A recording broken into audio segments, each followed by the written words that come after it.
Just then, Devaraja Li, the pagoda bearer, and Prince Na-A led fish-bellied Virayak-A and Celestial General Mighty Spirit to block his path, in midair. "Slow down! Slow down!" they cried. "By the decree of the Jade Emperor, we are here to arrest you."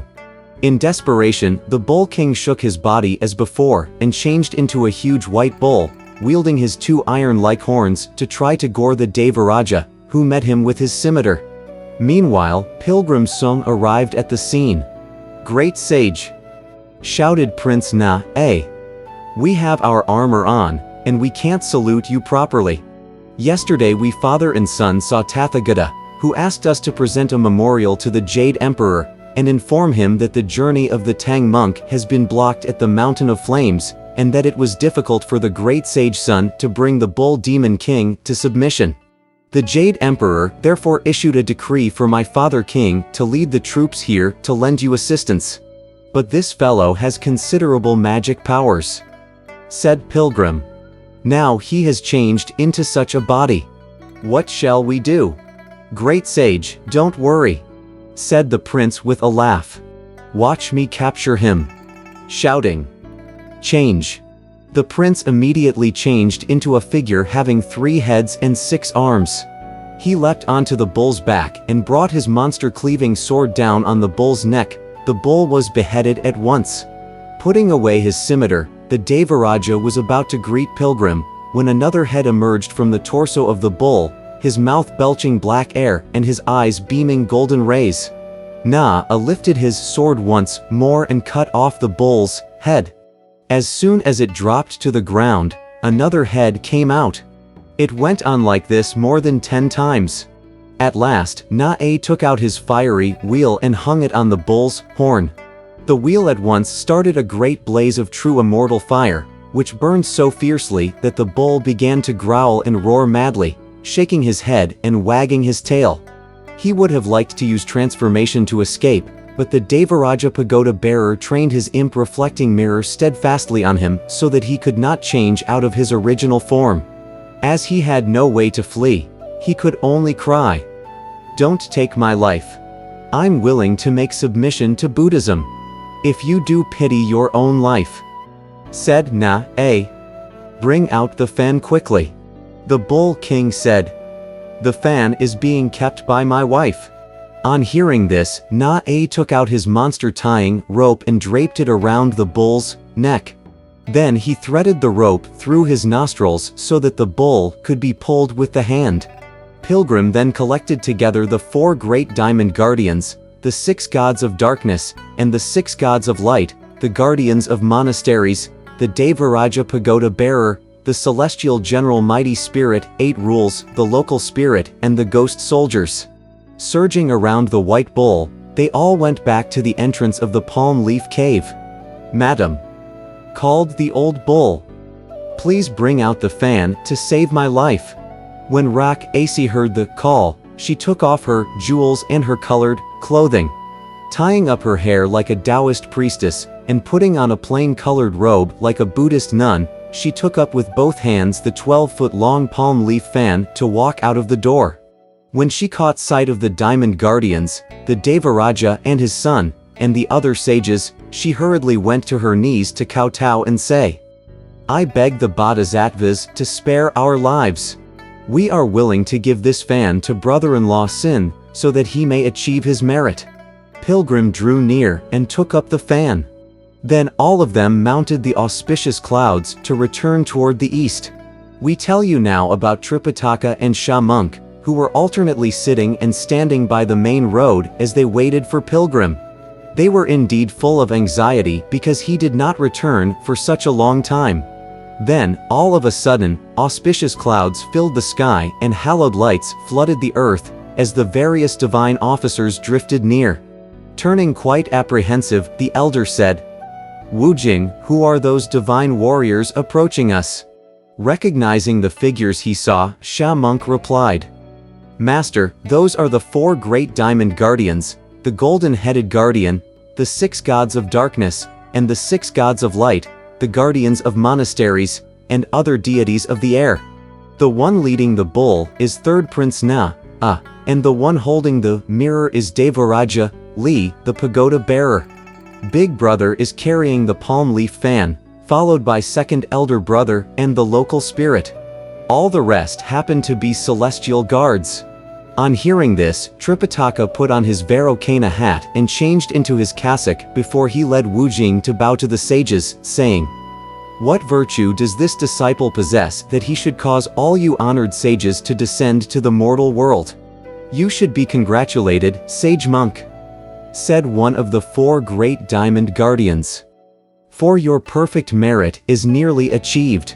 We have come to assist you by the decree of Buddha. You must persist in your cultivation with all diligence, and you must not slacken at all." Tripitaka kowtowed repeatedly to receive this instruction. Holding the fan, the great sage son walked near the mountain and waved the fan once with all his might. Immediately the flames on the mountain subsided and there was only the faintest glow left. He fanned at it a second time and a cool, gentle breeze rustled through the region. He fanned at the mountain a third time and as hazy clouds filled the sky, a fine rain drizzled down.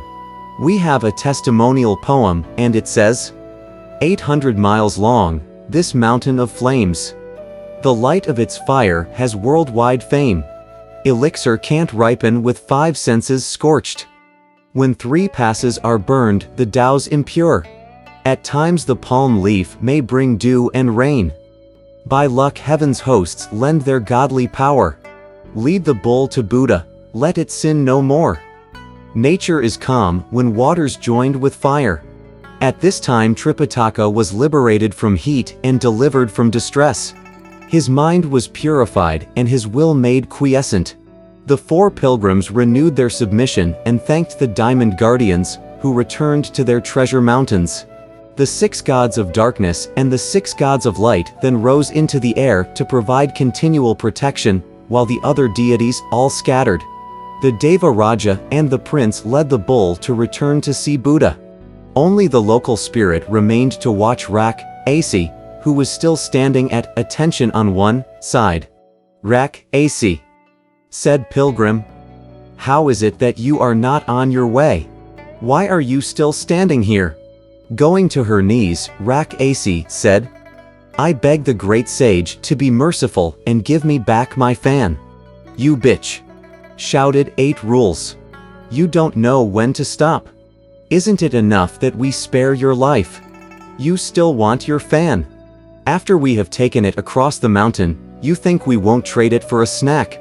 We are not going to give it back to you after we have expended all this energy. Look how the rain drizzles. Why don't you go back?" "The great sage," said Rak Asi, bowing again, "said originally that he would return the fan to me once the fire was extinguished. I didn't listen to you at first, and now it's too late for regret after such a battle. Because of our recalcitrance, an army had to be sent here to toil and fight. I would, however, like to tell you that we have actually attained the way of humanity, though we have not returned to the right fruit. Now that I have witnessed the epiphany of the true body returning to the West, I shall never dare misbehave again. I beg you to give me back my fan, so that I may start a new life in self-cultivation." "Great sage," said the local spirit, "since this woman knows the means by which the flames can forever be extinguished, you should ask her for it before you return the fan to her. This humble deity will remain in this region to care for its populace and beg from them some offering for my livelihood. You will have done us all an act of grace." "When I spoke to the local people," said Pilgrim, "they told me that when the fan extinguished the fire on this mountain, they could only harvest the 5 grains for 1 year. Then the fire would start again. How could it be extinguished forever? If you want it extinguished forever," replied Rak Asi, "you must fan at the mountain 49 times. It will never start again." When he heard this, Pilgrim indeed took the fan and fanned with all his strength at the summit 49 times. A great torrential rain descended on the mountain. It was truly a treasure, for the rain came down on only the area where there was fire before. Where there was no fire, the sky remained clear. Master and disciples thus stood on the spot where there was no fire, and they did not get wet at all. After staying there for the night, they put in order the luggage and the horse the next morning and gave the fan back to Rak Asi. Pilgrim said to her, "If Old Monkey didn't do this, I fear that people might say that my words are not trustworthy. You go back to a mountain with your fan now and don't start any trouble. I spare you because you have already attained a human body." After she received the fan, Rak Asi recited a spell, and it changed again back into an almond leaf, which she placed in her mouth. She bowed to thank the pilgrims and went off somewhere to practice self-cultivation as a recluse. In the end she, too, attained the right fruit and a lasting reputation in the sutras. As Rak Asi and the local spirit thanked them and walked to send them off, Pilgrim, 8 Rules, and Shamunk were again accompanying Tripitaka to move forward, truly with their bodies pure and cool and with moisture beneath their feet. This is what we mean by Khan and Li completed, true origins fused. Water and fire balanced, the great Tao is born. We don't know in what year they will return to the land of the East. Let's listen to the explanation in the next chapter.